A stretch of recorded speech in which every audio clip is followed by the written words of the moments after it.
Your Excellency, welcome to El Arabiya. Let me begin with your recent visit to Ethiopia to attend the official inauguration of the Grand Ethiopian Renaissance Dam at the invitation of Prime Minister Abiy Ahmed. How does Somalia view the inauguration of the Renaissance Dam? Well, the Grand Renaissance, Ethiopian Renaissance Dam was a big project that has been going on more than a decade under construction. And it is there for power generation, as we have been explaining to the area. The area is not an agricultural area, it's a mountainous area, but for 5,000 megawatt it will produce, as we have been. That has definitely have an impact on the Ethiopian economy as well as the region. Already Ethiopia supplies electricity to Kenya, Sudan, Djibouti, of course not Somalia yet, but so that and power and electricity, energy is the most important thing and prerequisite for any development. So it was good, and it was built there. Surrounded is other issues are there, but the dam as it is a it was a successful project by the Ethiopian government. Mr. President, this issue raises many questions. Somalia has a strategic alliance with Egypt and has also recently restored diplomatic relations with Ethiopia. Speaking of your recent visit to Ethiopia and participation in the inauguration of the Renaissance Dam, a matter considered highly sensitive for Cairo, how is Somalia handling this issue amid complex regional and strategic shifts? And does this affect your relationship with Egypt, given how sensitive this file is to Cairo? I can say only on the perspective of Somalia, Ethiopia is a neighbor. We have not chosen to be neighbors together here in the Horn of Africa. We share almost 2,000 kilometers of border with population on different sides of the border being Somalis and many other issues. And Ethiopia is a part, of course, of the African Union mission here, as well as Egypt now. So our relationship with Ethiopia was not meant to compromise our strategic relationship with Egypt. Somalia is a country that has one motto, which is Somalia at peace with itself and at peace with the rest of the world. So that is our motto, and we all, as I said yesterday, the other day in the inauguration of the dam, Somalia is ready to support both countries to understand each other, not only Egypt but Sudan as well. And there was an issue. This issue was going on for more than a decade now, and still is going on. And I think it will have a positive solution will come. And the issue we raised with the Prime Minister of Ethiopia as well, and he promised that he will be sitting with anybody with everybody who has a concern about the dam and its water. Mr. President, in your view, what could be the path toward a solution or de-escalation between the two sides on this issue? And who could help restore balance and calm between them? As I said in the inauguration, I said this dam, for some people it is for energy, and for others it is for water and food security. And both has to be mutually satisfied on their issues, and that can only take place through a peaceful solution and peaceful dialogue. And as far as I know, both Egypt and Ethiopia has always been willing to dialogue the subject. And I hope it will be soluble. There are international bodies who, and this is not the first time, the negotiations has been going on between Ethiopia, Egypt, Sudan, and other countries that have concerns on the Nile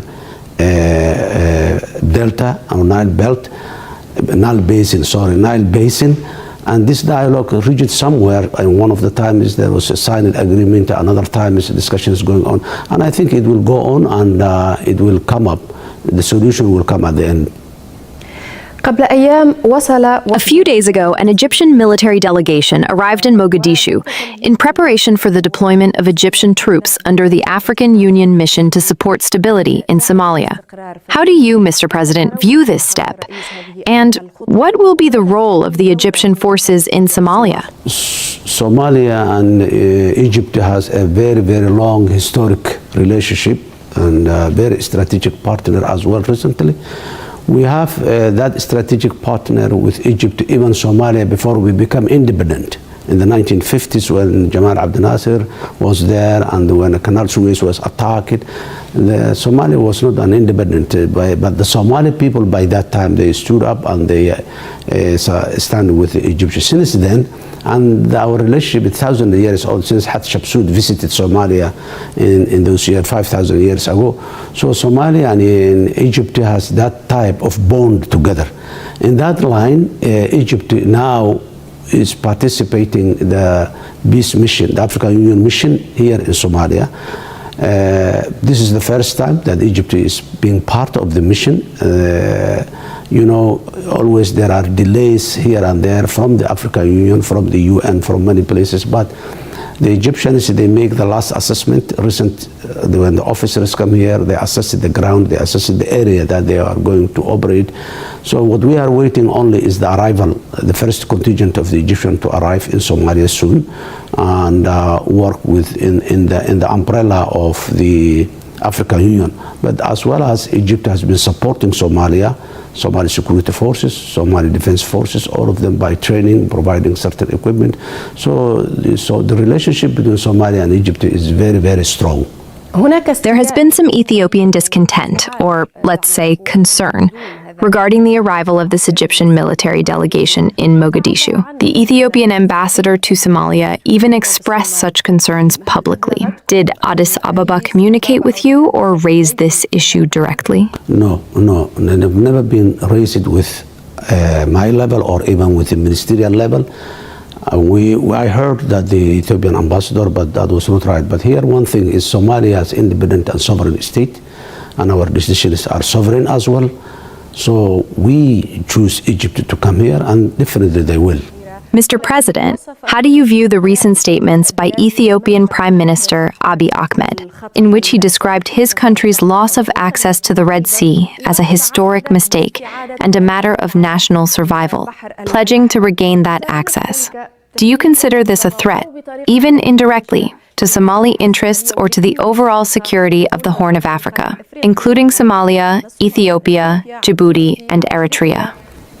Well, there are 16 African countries in this continent who all of them are landlocked. And fortunately, all of them have access to the sea.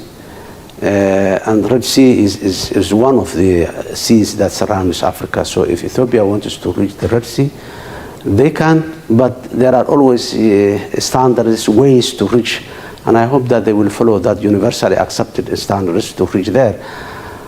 And I haven't seen any now war or contentious issue standing. I have been hearing rumors that Ethiopia and Eritrea are going to fight on the Red Sea and all this, but I've never officially heard it from it. But Somalia will never stand and support for any violence or any violation of sovereignty of any country in the world.